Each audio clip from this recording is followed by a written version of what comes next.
So with that, we move into what I've been watching at home in the month of April. This is TV and shows, or movies and TV. I haven't finished any TV. I've been keeping up on like The Good Doctor and A Million Little Things, but it's just been movies this month. So I watched Groundhog Day. I think this was the second time I saw this film. I think it's a solid B. It's a funny film and worth the watch. Oops, not sure what's going on there. But I think it's more popular than I think it is good. But yeah, and then moving on, I decided to rewatch in January, I rewatched the first three Mission Impossible films.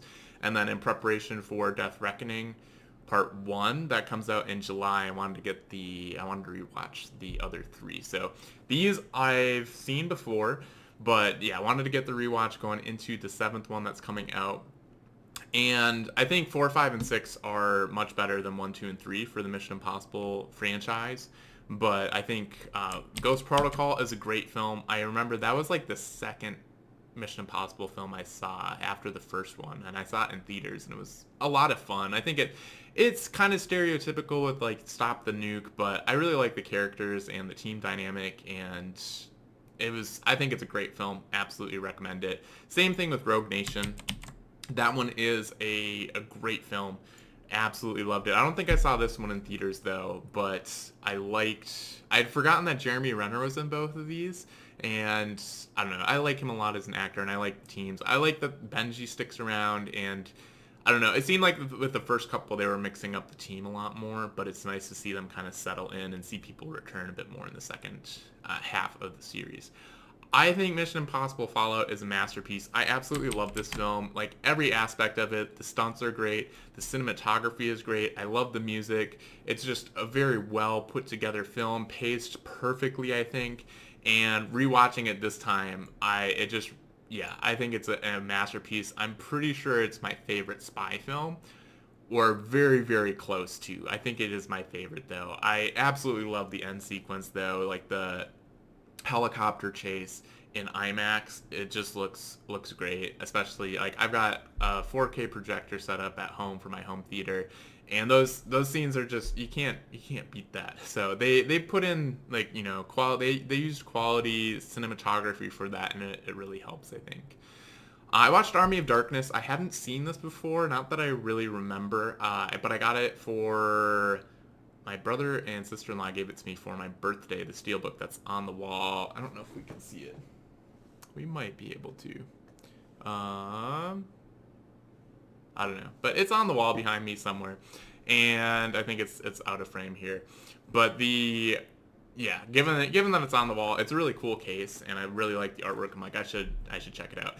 It was fine. I think that's my personal enjoyment of it. I see why it's like a classic, and probably for its time, it was a little bit better. I think the fact that they use practical effects, I think helps it hold up over time. But I'm not huge into horror, and I don't know. It's just not the movie that really appeals to me. It was fun enough, but not one that I would necessarily recommend. And then Black Widow, this is my second time seeing the film. I think it's a good film. I think it on rewatch it wasn't all that memorable when it came out. I think I was maybe a little disappointed that it wasn't better than it was, but I think it's a lower B. I like the characters that they have in it, especially Florence Pugh as, I think it's, I forget her character's name. I want to say Elena, but I might be confusing that with I'm also watching Orphan Black right now, and I know that's one of the identities of the character in that, but I should know that name though. As a Marvel fan, I'm a little embarrassed, but I really like her, and I'm excited to see her in Marvel going forward. And I don't know, I like the theme of like family, and family is more than just blood and things like that. So I thought it ended up being a good film. I really liked the cinematography. Like, I think they actually went to some of the places where they shot, and it wasn't just green screened, and that really comes across well in it. But if you've been watching stuff at home and have anything to recommend of what I watched this last month, I think, Fallout is the best thing. Definitely top of the list. If you haven't seen that, I highly recommend it. And I think the whole Mission Impossible franchise is a really good franchise, and I hope the new one that comes out in a couple months is that it does well and that it's a good movie. But yeah, that's what I watched in the month of April.